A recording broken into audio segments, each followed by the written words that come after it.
It all starts with your team. How do you choose your team? What would you say to people who are about to choose their remote team? It's the core of your work's essence, and you need to spend a good chunk of time thinking about how you're going to choose your team. One thing that's easy is hiring regardless of location needs. You can recruit talent from all over the world, which is especially helpful in the case of smaller companies or the ones located in regions with higher cost of living. Maybe that's why many Silicon Valley startups hire globally, rather than trying to compete for local talent with giants such as Facebook or Apple. What you need to pay attention to when hiring is sourcing. We all know Upwork, right?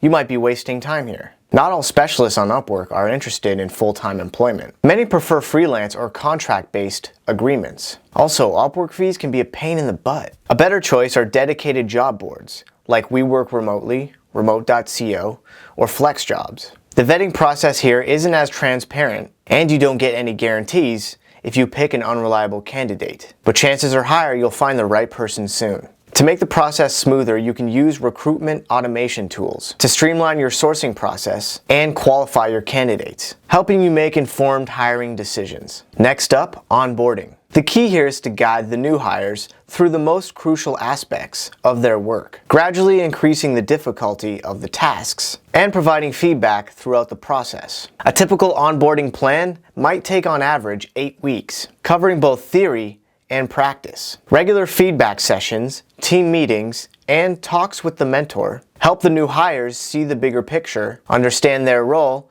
and bond with the team. What about mentorship?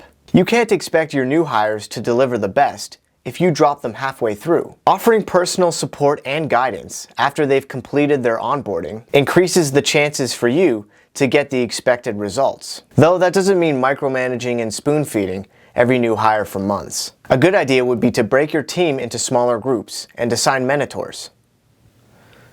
Mentors would be dangerous. An example would be having more experienced peers within those groups. So how do you build the foundation for remote work? There are 2 pillars for effective remote work: process and tools. Well-oiled process.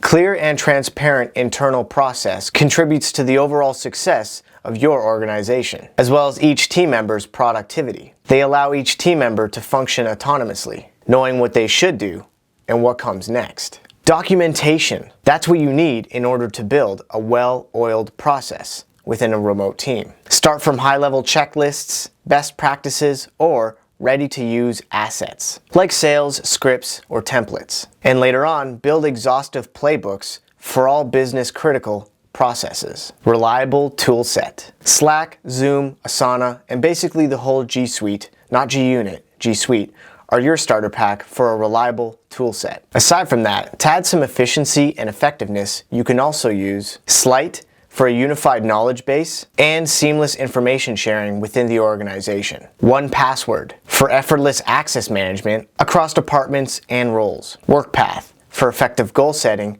and management based on the OKR system. Of course, you should also carefully determine the right tool set based on each department: sales, marketing, engineering, or support, for a more structured work routine. Having trouble dealing with common challenges. Insufficient communication.